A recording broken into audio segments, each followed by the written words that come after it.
Здравствуйте, в эфире новости спорта, в студии Власий Сергеев. Мужская сборная России по гандболу сыграла в ничью с командой Чехии в гостевом матче группового этапа третьего отборочного раунда чемпионата Европы. Игра завершилась со счетом 27-27. Самым результативным игроком матча стал правый полусредний россиян Дмитрий Киселев, забросивший 6 мячей. У чехов самым точным был Гырстка Якуб, на его счету 5 голов. Российская команда после 4 туров возглавляет турнирную таблицу группы 3, набрав 6 очков. Чехи располагаются на третьей позиции, имея в активе 3 пункта. В следующем матче россияне сыграют с командой Фарерских островов. Встреча состоится 28 апреля. Даниил Медведев стал победителем турнира Ассоциации теннисистов-профессионалов. В финале соревнований, которые прошли в Марселе, россиянин обыграл француза Пьера Юга Эрбера. Встреча завершилась со счетом 6-4, 6-7, 6-4. Для Медведева этот титул стал первым в текущем сезоне. Ранее он проиграл в финале открытого чемпионата Австралии сербу Новаку Джоковичу. Напомним, 25-летний россиянин является третьей ракеткой мира. На его счету 10 побед на турнирах ATP. Ну а на стартах серии «Большого шлема» лучшим результатом Медведева является выход в финал. Заброшенная шайба Александра Овечкина принесла победу Вашингтону над Филадельфией в гостевом матче регулярного чемпионата Национальной хоккейной лиги. Встреча завершилась со счетом 5-4. В составе столичного клуба помимо россиянина отличились Ник Даут, Дэниел Спронг, Карл Хагелин и Ник Дженсон. У хозяев льда точные броски на свой счет записали Джеймс Ван Римсдайк, Нолан Патрик, Шейн Гостисбер и Клод Жиру. Вашингтон занимает второе место в таблице Восточного дивизиона, набрав 39 очков. Филадельфия с 29 баллами идет на 5-й строке.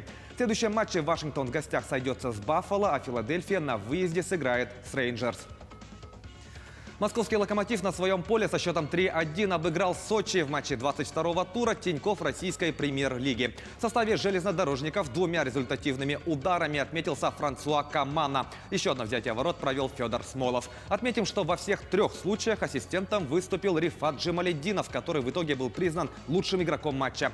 Единственный мяч гостей забил Артур Юсупов. Благодаря этой победе «Локомотив» поднялся на 4-е место, набрав 37 очков. Сочи с таким же количеством пунктов идет на 5-й позиции. В следующем туре 18 марта московский клуб в гостях сыграет с Уфой, а Сочи днем ранее дома примет Тамбов. Футболисты «Арсенала» одержали победу над Тоттенхэмом в центральном матче 28-го тура английской премьер-лиги. Встреча прошла в Лондоне на стадионе Эмирейтс и завершилась со счетом 2-1. У канониров голы забили Мартин Эдегор и Александр Ляказет. У гостей отличился Эрик Ламела. «Арсенал» занимает 10-е место в таблице чемпионата. На его счету 41 очко. «Шпоры» идут на 7-й строке, набрав 45 баллов. В следующем туре «Арсенал» на выезде встретится с Вестхэмом, а «Тоттенхэм» в гостях сыграет с Астон Виллой.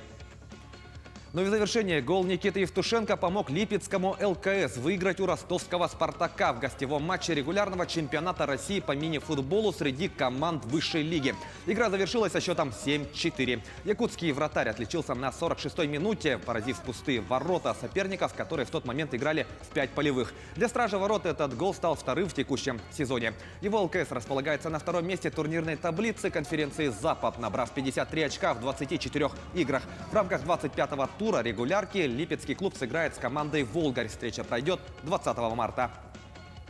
Таковы главные спортивные новости к этому часу. Занимайтесь спортом и будьте здоровы!